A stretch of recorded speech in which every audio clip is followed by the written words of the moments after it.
Here's the shelving unit finally finished, and these shelves here are loaded up with a lot of my things, and we have this shelf over here still to go. The whole area is about 10.5 feet long. Here's the work in progress. I put the dry lock on the walls to seal the concrete and along the floor. The base of the wall, that's a piece of synthetic decking. I put it down there because I think it's pretty weatherproof. Should any water get down there, I don't think that stuff is going to transfer moisture or decay.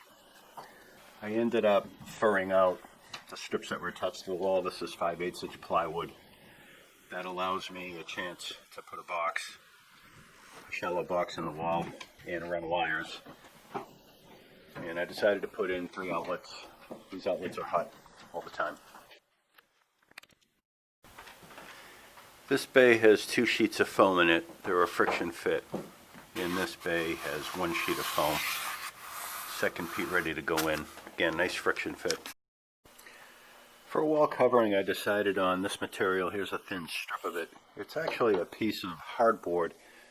Instead of MDF, I think it's called HDF. It's a high density fiberboard.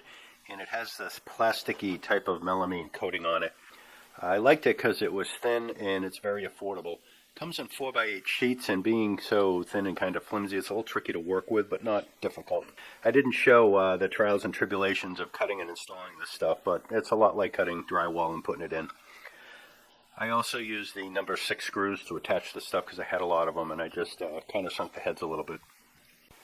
And here's a couple of screws that I used to show you how I attach the hardboard. I did countersink them, not completely flush, but that's good enough.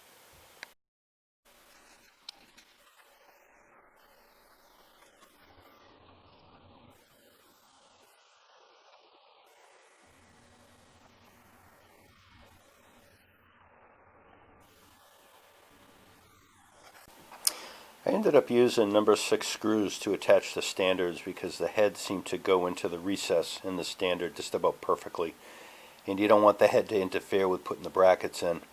I used 2 inches long because I had about 1.5 inches of wood, and the standard itself was about 1/2 inch thick, and then there was a piece of board over it that's about 1/4 inch that separates the two. These are kind of thin, kind of soft. I ended up bending a couple of them, but yeah, they're cheap enough. And here's a look at one of those screws in the standard. I made my own shelves because I have a lot of stock in my workshop. I thought I'd use it up. This was a sheet of plywood, obviously a relatively low grade. This is the other side of the same board. I thought about filling it before I painted it, but it's just not important for shelves like this. Up here, this shelf was one that I had, and I had to glue a back onto it to make the shelf a little deeper. And then up top, that's a 1/2 inch piece of plywood, and I put a front cleat on it just to make it a little more stiff. I ended up spending probably $250 on materials for this project, and I thought I would just give a couple minutes to give you the breakdown on that. The standards, that's this piece. They cost about $7 each. The longer ones are obviously more expensive than the shorter ones. I needed 11, but I had a bunch of them, so I didn't end up buying that many. Brackets.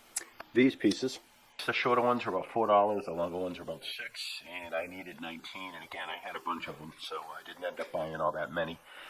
And shelving, depending on the type of shelving you buy, if you're just talking about the wire shelving that's common for these types of things, they vary from about $2 to $2.50 per linear foot. And I ended up with about 28 linear feet, and I may reconfigure that to add to that later, I'm not quite sure. Overall, for this type of stuff, I ended up spending about $120, but if I had to buy all this stuff, it could have easily been about twice that amount. The sheeting, they were relatively inexpensive, $11 a sheet. The concrete sealer is $26 a gallon, and I had a little bit of a gallon when I started, and I did about 110 square feet, and I ended up with a little bit left in the gallon that I ended up purchasing. So I used about a gallon. The stuff does not go very far. For electrical, I had a lot of the stuff. I probably spent about $20 on miscellaneous parts. It could have been a lot more than that if I had to buy everything. For insulation, the stuff I was using, $20 to $30 a sheet. I would have needed 3 sheets, but I had some leftover insulation from other jobs, so I only ended up purchasing 1. Then there's other parts. The wood for the strapping, I used the strapping that was on the wall. If I had to buy that stuff, it could have been $2, maybe $3 per strap. There were 7 of them. Screws, nails, glues, miscellany. I did end up buying some specific screws to put the standards in. I also had a ram set that I used a few of the cartridges on, muriatic acid to etch the concrete, and small pieces of synthetic decking left over. It took me about 6 days to do this. You got to clean the concrete, etch the concrete, seal the concrete with the concrete sealer, the paint-like stuff. That took a couple days. A lot of that was waiting for the concrete to dry. I had to laminate the strapping that was on the wall. That only took maybe half a day or so. Cutting the insulation to fit was a real pain. If I had to do a similar job over again, I'm not sure I would do it that way. I might take the strapping right down from the wall just so that the insulation could go up so much quicker. I mean, that ended up taking hours and wasn't a great use of time.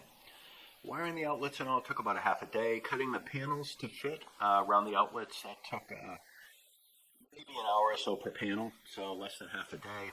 And installing the shelf standards, I have a laser level, so again, that took a few hours.